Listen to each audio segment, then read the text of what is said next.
क्या पैदा हो गया। अच्छी, इसको जल्दी से मेरी आंखों के सामने से ले जाओ। मैं इसकी शक्ल 1 मिनट के लिए भी बर्दाश्त नहीं कर सकता। उसके बाद कैरी मुझे कचरे के डब्बे में फेंक दिया गया और मेरे साथ बहुत बुरा हुआ और एकदम से मेरी पूरी की पूरी जिंदगी बदल गई। कैरी मुझे मेरे बाप ने तो निकाल दिया था, इसलिए मैं उस रात पहुंच गया कब्रिस्तान, क्योंकि बहुत तेज बारिश हो रही थी और कब्रिस्तान में एक छत थी जिसके अंदर मैंने सोचा कि मैं रात बिताऊंगा। लेकिन मुझे बहुत डर लग रहा था क्योंकि आसपास बहुत सारी कब्रें थी।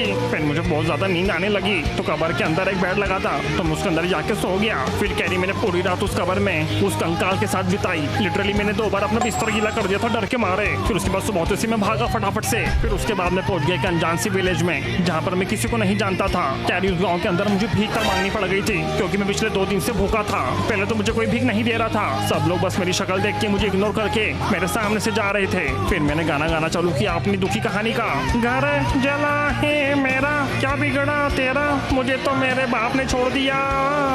मेरा उदास गाना सुन के पूरा का पूरा गाँव इमोशनल हो गया। फिर उन्होंने मुझे 2 वक्त का खाना दिया और फिर गाँव में रहने के लिए जगह दी। पता नहीं कहाँ फेंक दिया था मुझे, लेकिन मैंने वहाँ रहना चालू कर दिया। बात करी उस अनजान गाँव में मैंने धीरे धीरे करके अपना घर बसा लिया। लेकिन बहुत ज्यादा अकेला था मैं, मुझसे कोई भी बात नहीं करता था और अपने साथ नहीं खिलाता था। कैरी में अपना गुजारा करने के लिए लोगों के घरों में जाके सफाई किया करता था, वो भी संडास की। वो टाइम मेरी जिंदगी का सबसे स्ट्रगलिंग टाइम था। मैं क्या बताऊं, लोगों के घर बहुत ही गंदे हुआ करते थे, लेकिन मैं मन लगा के सफाई किया करता था और चुपचाप से चोरी भी कर लिया करता था। मैं लोगों के घरों में से छोटे मोटे सामान चोरी करा करता था, जैसे कि पंखा, बेड। और एक दिन तो मैंने एक संडास चोरी कर लिया। लोगों का सामान चोरी कर करके मैं अपना गुजारा किया करता था कैरी। लेकिन एक दिन मैंने एक बात सेट कर लूं। कैरी, ये कहानी मेरी स्कूल की पहले दिन की। जब मैं बस से पहुंच जाता हूँ स्कूल कैसे ना कैसे करके, मुझे लगा था कि स्कूल जाने के बाद मैं बहुत बड़ा आदमी बन जाऊंगा। मैंने ठान लिया था कि मैं मन लगा के पढ़ाई करूंगा। लेकिन पहले दिन मेरी पिटाई कर दी गई। स्कूल की पुलिस ने मुझे बहुत मारा क्योंकि उनको मेरी शक्ल पसंद नहीं आई। और फिर मेरी धुलाई करने के बाद मेरी किताबें संडास के अंदर फेंक दी,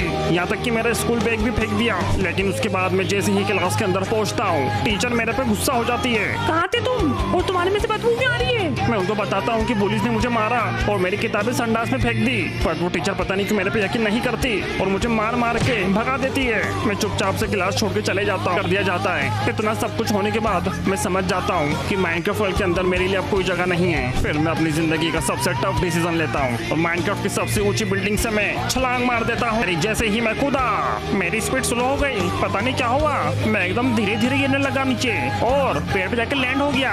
मैं सोच में था कि मेरे साथ ऐसा क्यों हुआ, क्या मेरे अंदर कोई नेचुरल पावर है। मैं 2 मिनट के लिए खुद को सुपरमैन समझने लगा, लेकिन तभी मेरे सामने प्रकट हो जाते हैं माइनक्राफ्ट के भगवान नॉच। उन्होंने ही मेरी जान बचाई थी। मेरे पे स्लो पोशन मारकर मैं उनके सामने अपना सर झुकाता हूँ और वो मुझे अपने साथ एक गुफा में ले जाते हैं। गुफा में ले जाने के बाद नॉच भगवान ने सबसे पहले मेरे चेहरे की प्लास्टिक सर्जरी करी और मुझे नया चेहरा दिया, जिसकी वजह से मेरी आंखें सही हो गई और मेरे चेहरे पे जो दाग धब्बे थे वो भी खत्म हो गए। उसके बाद नॉच भगवान ने मेरे सर के ऊपर एक मशीन लगाई जिसकी मदद से उन्होंने मेरे दिमाग की कोडिंग कर दी। नॉच भगवान ने कोडिंग कर मुझे 2 पावर दी, एक तो बहुत ज्यादा दूर देखने की और सबसे ज्यादा सोचने की, जिसकी वजह से मैं बन गया माइनक्राफ्ट हिस्ट्री का सबसे स्मार्टेस्ट विलेजर। उसके बाद नॉच भगवान ने मुझे एक जगह के कोऑर्डिनेट्स दिए और मुझसे बोला, जा दूरबीन, यहाँ तो खुशी खुशी रह पाएगा, जाके इस बंदे से मिल, तेरी जिंदगी बदल देगा ये, और कभी भी मुसीबत में हो तो मुझे याद करना। मैंने वो नॉच भगवान की बात सुनी और उनकी बात सुन के मैं चले गया उनके दिए हुए वो कोऑर्डिनेट्स पर। कोऑर्डिनेट पे मुझे मिला